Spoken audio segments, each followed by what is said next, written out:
All right, we are getting towards the end of this unit. We are getting towards the end of World War II. Let's keep going where we left off. So we're going to, honestly, because I don't 100% remember where we left off because I did it last week. Got a new shirt this weekend. Costco, $9.99. It's a deal. Got one in maroon, one in blue. Two good colors. All right.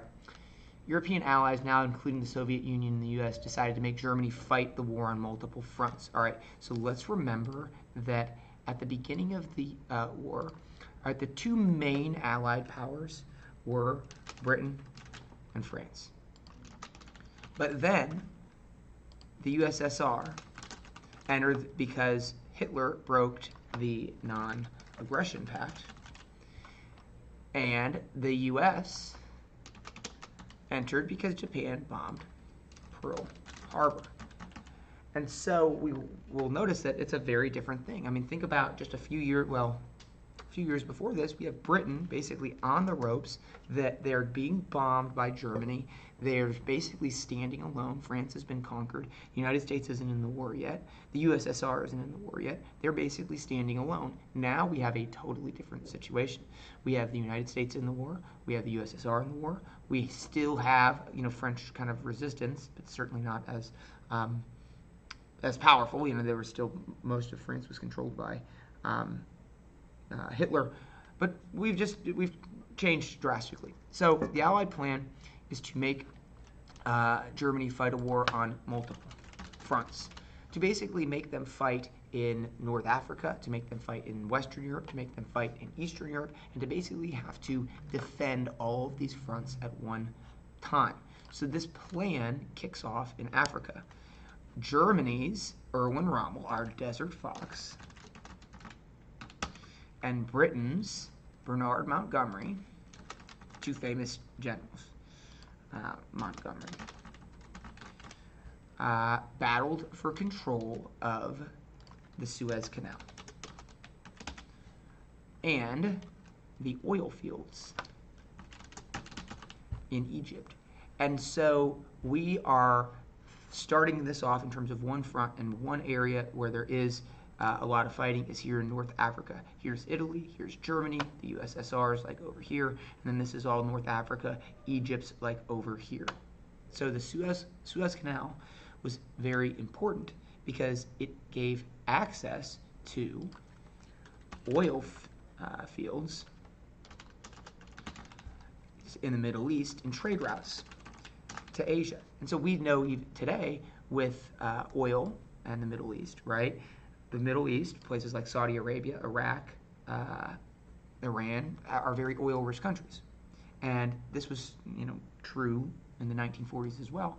All of these armies are running off of oil. The planes, the bombers, the ships, the aircraft carriers, the trucks, the tanks, these are all running off of gasoline, off of oil. And so it was very important. All of these armies had a gigantic appetite for oil, and so control of the Suez Canal meant that you would be able to bring oil in back and forth to your armies in the Mediterranean, as well as oil fields right there in Egypt. There were significant amounts of oil fields in Egypt as well, and also trade routes back and forth to places like India and Asia. India, which is part of Asia, but and also places like China, Japan, areas such as that. The Allies pushed Germany out of Egypt. I believe that's our next slide. They were pushed into defensive positions, and they were pushed out of Egypt, which was the turning point in North Africa. After they kind of pushed them back, they're pushing them from the east into the west. Then they are basically trying to push the German troops, back towards planned Allied action. So the next plan is to push their troops there and then attack in Italy and attack over in France. The American troops attacked